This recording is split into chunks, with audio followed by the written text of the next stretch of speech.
ایمان کے بعد بڑی نعمت نیک عورت ہے۔ شبے کے ساتھ کمانا مانگنے سے بہتر ہے۔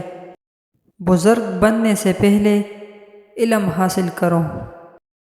سلام کرنا، مجلس میں دوسروں کے لیے جگہ چھوڑنا اور مخاطب کو بہترین نام سے پکارنا محبت بڑھاتا ہے۔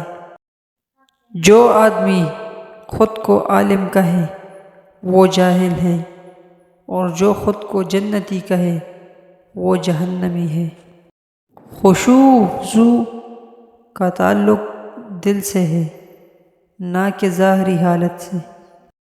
نیک دوست کی مثال ایسی ہے جیسے مشک بیچنے والے کی دکان کا کچھ فائدہ نہ بھی ہو تو خوشبو تو ضرور آئے گی، اور برا دوست ایسے ہے جیسے بٹی کی آگ نہ لگے تب بھی دھوئے سے کپڑے ضرور خراب ہوں گے۔